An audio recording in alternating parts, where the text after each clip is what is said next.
is vegan or was vegan. Is he dead?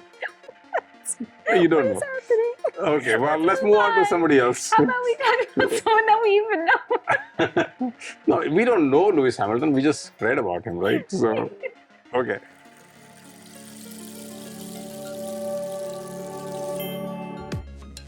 Alrighty, we're back with our protein extravaganza. Just skimming the surface of the world of plant-based protein and why it's so glorious and wonderful. So I'm Dr. Jenny.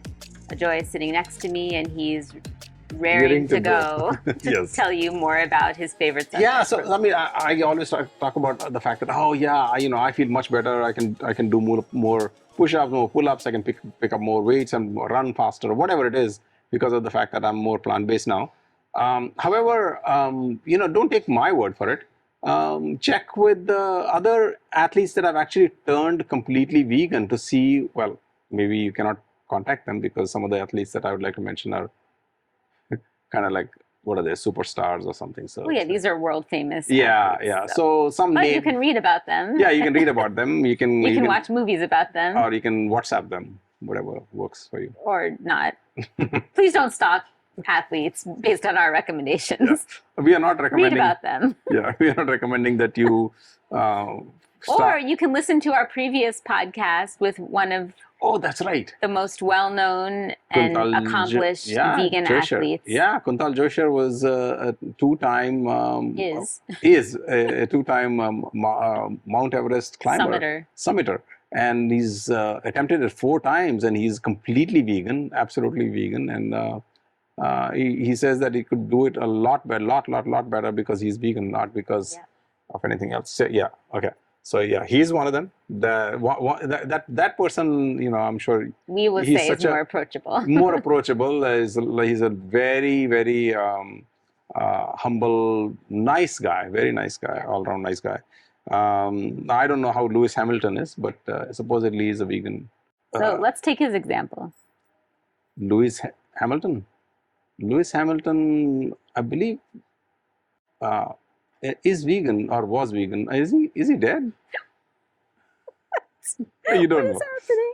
Okay, well, let's move on to somebody else. How about we talk about someone that we even know? No, we don't know Lewis Hamilton. We just read about him, right? So, okay. How about How about Serena and Venus Williams? Yeah, Serena. Everyone knows them. Oh yeah, everybody knows that. Nobody knows that. What? Of course, they're the two best and most famous. Oh, because they're American. Female. Let's take a poll of who the best tennis players in the world are. Me? Right. Okay. So, yeah. So they are vegan, right? Yes. And their games, and they will talk about how their games improved once they adopted a plant. I don't think so. Maybe someday. Yeah. When we've moved on from. Yeah. Anyway. Someday they will, and hopefully you'll hear it straight from them. But in the meantime, you can read about them, what they've said in various articles. There's an excellent documentary called The Game Changers on Netflix, which is basically all about vegan athletes. So Venus and Serena Williams, I think, are two of the most well-known. But there's also Patrick Bobomian. Yes, who I can't pronounce his last name, but he's one of the strongest men in the world, and he's completely plant-based. And actually, if you look on his social media over the last year or so, you'll see a transformation he's made. He's trying to be more whole food plant-based, meaning less Oreos, more kale, I suppose. And of course, he'll explain that better than I did. But you can see he was already super strong, and now he's strong, but also lean. More lean. Yeah. So when she says strong, you have no like picking up cars strong. He is strong as in picking up cars strong. He can pull a train with his teeth, or what? Yeah. Wow. Yeah.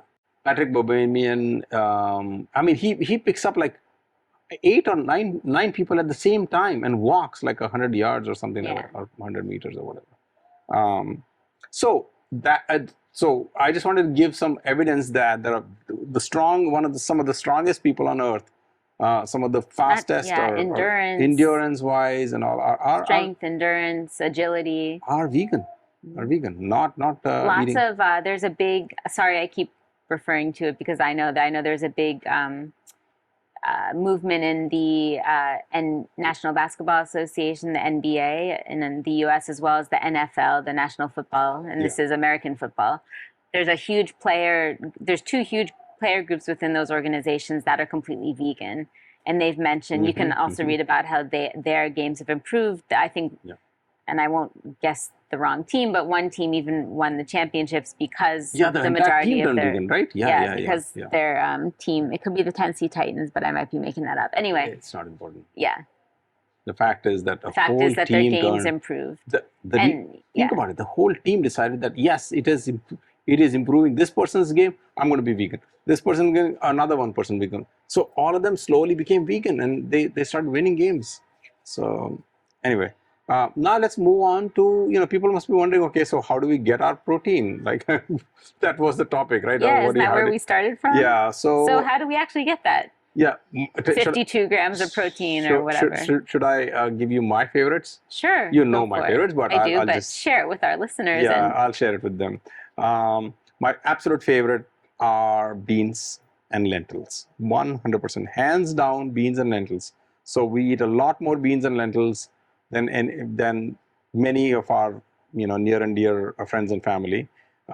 So chole, which is chickpeas, rajma, which is kidney beans, and then all kinds of lentils. I mean, India is just basically country of lentils, right? So we have like 50 types of lentils. Black beans. Black beans also. One of my favorites, especially in Mexican and South and Central American cuisines that we make in the house. They go in there. And of course, like I said, lentils. And when we make lentils, we make them thick, really thick, because we want them to be the protein to be concentrated in it.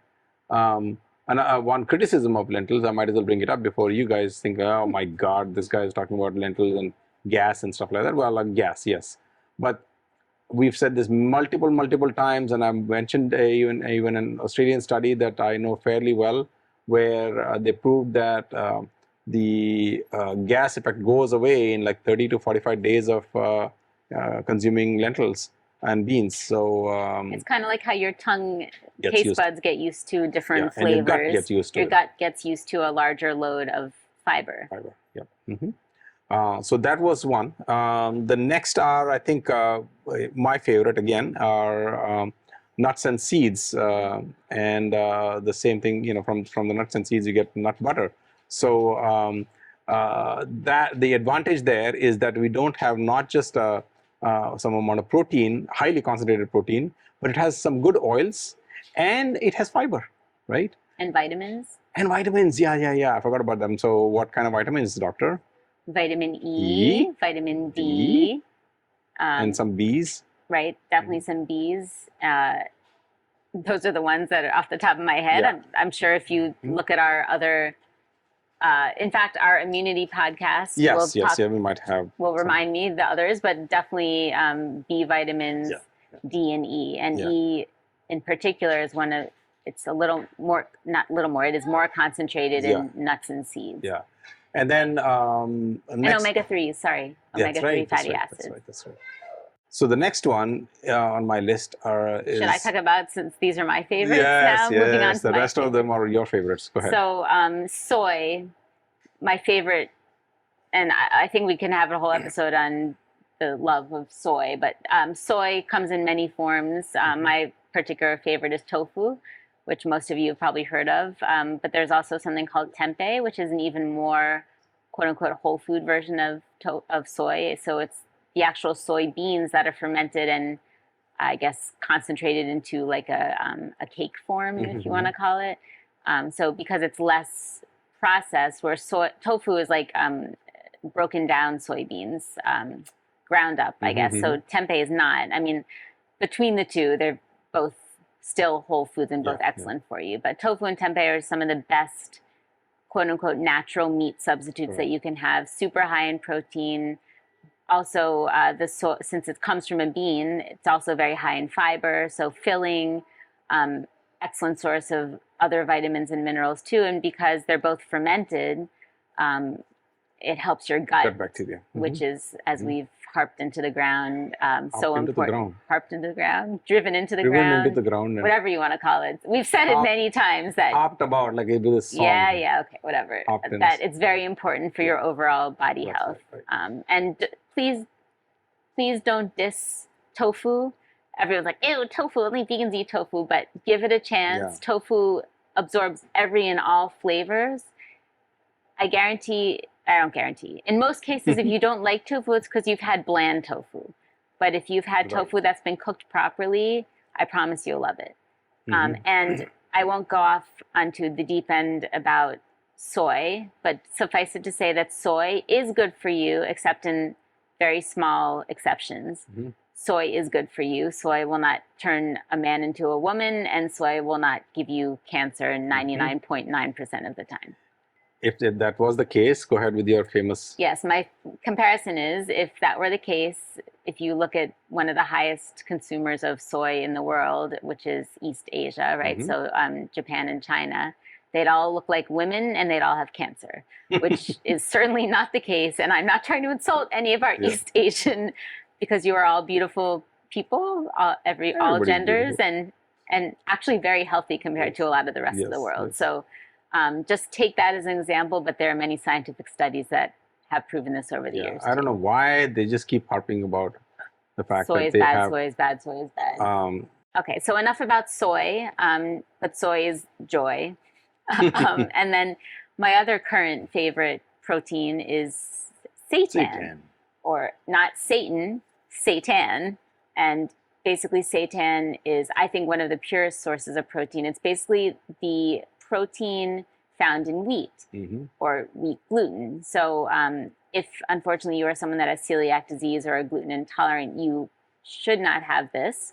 But interestingly enough, seitan or wheat gluten is actually only 20% gluten.